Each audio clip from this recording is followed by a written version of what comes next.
Bibliodio présente Comment le chameau acquit sa bosse de Rudyard Kipling. Et voici l'histoire suivante qui raconte comment le chameau acquit sa bosse. Au commencement des temps, quand le monde était tout neuf et tout, et que les animaux commençaient juste à travailler pour l'homme, il y avait un chameau qui vivait au milieu d'un désert hurlant, car il ne voulait pas travailler. D'ailleurs, c'était un hurleur lui-même. Alors il se nourrissait de bouts de bois, de tamaris, de plantes grasses et de piquants d'épines, avec une douloureuse paresse. Et lorsqu'on lui adressait la parole, il répondait « bof ». Simplement « bof » et rien d'autre. Alors le cheval vint le trouver le lundi matin avec une selle sur le dos et un mors dans la bouche, et il lui dit « Chameau, ô chameau, viens donc trotter comme nous tous. »« Bof », dit le chameau. Et le cheval s'en fut le répéter à l'homme. Alors le chien vint le trouver avec un bâton dans la gueule, et il lui dit « Chameau, ô chameau, viens donc chercher et rapporter comme nous tous. »« Bof », dit le chameau. Et le chien s'en fut le répéter à l'homme. Alors le bœuf vint le trouver avec un joug sur la nuque, et il lui dit « Chameau, ô chameau, viens donc labourer comme nous tous. »« Bof », dit le chameau. Et le bœuf s'en fut le répéter à l'homme. À la fin de la journée, l'homme convoqua le cheval, le chien et le bœuf, et il leur dit « Vous trois, ô vous trois, je suis navré pour vous, avec ce monde tout neuf et tout. Mais cette chose qui dit « bof » est incapable de travailler, sinon elle serait déjà là. Je vais donc la laisser en paix, et vous devrez travailler 2 fois plus pour la remplacer. » Cela mit les trois très en colère, avec ce monde tout neuf et tout. Et aussitôt, ils tinrent conseil, un indaba, un punchayet et un powwow, à la limite du désert. Le chameau arriva en mâchant ses plantes grasses avec une paresse encore plus douloureuse, et il se moqua d'eux.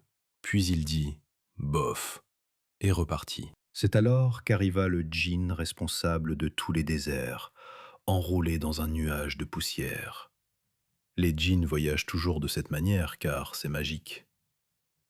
Et il s'arrêta pour palabrer et tenir un pow-wow avec les trois. « Djinn de tous les déserts, dit le cheval, quelqu'un a-t-il le droit d'être paresseux dans ce monde tout neuf et tout. Certainement pas, répondit le djinn. Eh bien, dit le cheval, il y a quelqu'un au milieu de ton désert hurlant, c'est un hurleur lui-même, avec un long cou et de longues pattes, qui n'a absolument rien fichu depuis lundi matin. Il refuse de trotter. « Ouh » dit le djinn en sifflant, « c'est mon chameau, par tout l'or de l'Arabie. Et que dit-il » Il dit « bof » dit le chien, et il refuse d'aller chercher et de rapporter. Ne dit-il rien d'autre ? Seulement « bof » et il refuse de labourer, dit le bœuf. Sur ce, le djinn s'enroula dans son manteau de poussière, s'orienta dans le désert et trouva le chameau, toujours aussi douloureusement paresseux, qui admirait son reflet dans une flaque d'eau. « Mon long et bouillonnant ami, dit le djinn, il paraît que tu ne veux pas bosser dans ce monde tout neuf et tout. Bof, dit le chameau. Le djinn s'assit, le menton dans la main, et se mit à réfléchir à une grande magie, tandis que le chameau continuait à s'admirer dans la flaque d'eau. Tu donnes du travail supplémentaire aux trois depuis lundi matin à cause de ta douloureuse paresse, dit le djinn. Et il continua à réfléchir à des magies, le menton dans la main. Bof, dit le chameau. Je ne répéterai pas ça si j'étais toi, dit le djinn. Tu pourrais le dire une fois de trop. Je veux que tu bosses. Bof, dit encore une fois le chameau.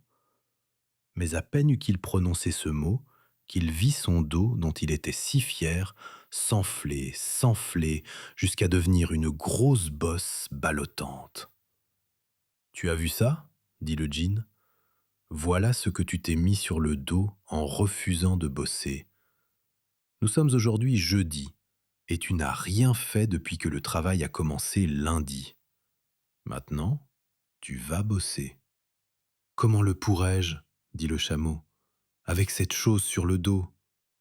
C'est exprès, dit le djinn, pour te punir d'avoir manqué ces 3 jours. Désormais, tu pourras bosser 3 jours sans manger en vivant sur ta bosse. Et ne dis pas que je n'ai jamais rien fait pour toi. Sors du désert et va rejoindre les trois, et apprends à te conduire. Allez, hop.